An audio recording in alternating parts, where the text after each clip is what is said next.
할렐루야, 예수님 안에서 성도 여러분에게 반드시 좋은 일이 있습니다.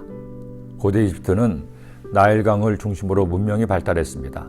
나일강이 우기 때 범람하면서 나일강 인근 지역의 토지를 비옥하게 했고, 그곳에서 나오는 밀은 지중해 인근 국가들을 먹여 살렸습니다. 로마 제국이 이집트를 반드시 정복하려고 했던 것도, 시저가 이집트에 가서 클레오파트라를 만나 자신의 영향력을 높인 것도 다 나일강 유역에서 나오는 곡식 때문이었습니다.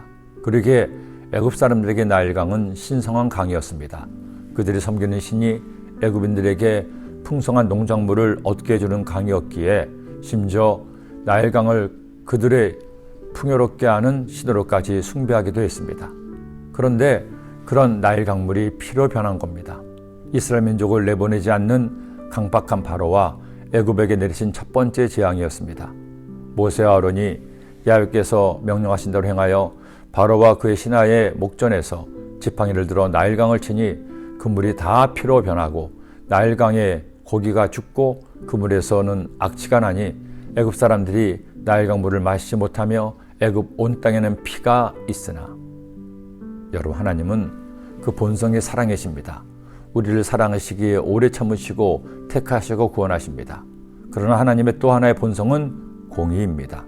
죄를 미워하시고 죄인을 벌하시며 심판하시는 공의 하나님이십니다. 하나님은 사랑이시기에 오래 참으시지만 공의이시기에 영원히 참지는 않으십니다. 때가 되면 마침내 하나님의 공의를 이루십니다. 애굽에 10가지 재앙을 내리신 것도, 이스라엘 백성들이 가나안에 들어가면서 가나안 민족과 싸워 그들을 멸하게 한 것도 이스라엘을 공의와 심판의 도구를 사용하신 하나님의 공의의 결과입니다. 왜 하나님의 독생자 예수님이 세상에 오셨습니까? 왜 아무 죄도 없으신 의로우신 예수님이 십자가에 달려 죽으셨나요? 죄로 인해 멸망당하는 우리를 사랑하셔서 구원하시려는 하나님의 사랑이 있었지만, 공의 하나님으로서는 죄의 값을 죽음으로 심판하셔야 하니 죄인을 그냥은 용서하실 수가 없었기 때문입니다. 그래서 죄 없으신 예수님이 우리 인류의 모든 죄를 대신 담당하시고 나의 죄를 대신해서 심판을 받으신 겁니다. 여러분, 하나님의 공의는 독생자를 죽게 하시기까지 이렇게 엄정합니다. 공의하신 하나님은 오래 참으시지만 때가 되면 반드시 악을 심판하십니다. 나일강이 피가 되는 심판은 애굽의 죄에 대해 오래 참으신 하나님이 내리신 첫 번째 심판이었습니다. 살다 보면 선한 사람이 고난을 당하고 악한 사람이 잘 되는 것처럼 보일 때가 있습니다. 남이 어떻게 되든 말든 해서는 안 될 온갖 부정을 저지르고도 들키지만 않으면 된다는 생각으로 지내면서 잘 먹고 잘 사는 것처럼 보일 때도 있습니다. 전 국민의 공분을 샀던 LH 사태 같은 일어나서는 안 될, 절대 해서는 안 될 일을 저지르는 이들도 있습니다. 하지만 여러분, 보이는 것이 다는 아닙니다.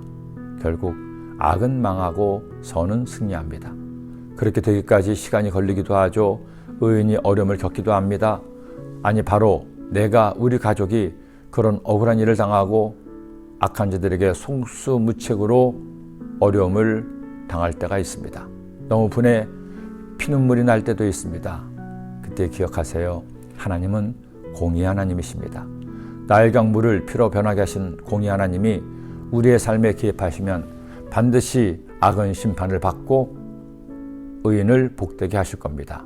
그러니 우리 세상에 빠져서 악하게 살지 맙시다. 의로우신 하나님을 믿는 성도답게 의롭고 정직하고 착하게 살아 마침내 악을 멸하시고 의로 승리하게 하시는 하나님 은혜를 누리게 되시기를 기도합니다. 기도드립니다. 사랑해 주님, 오늘 주신 말씀 마음에 꼭 새겨서 말씀 따라 살아가므로 우리 모두 하나님의 사랑과 공의를 이루어 주께 영광 돌리고 행복한 그리스도인들 되게 하여 주옵소서. 예수님의 이름으로 기도드립니다. 아멘.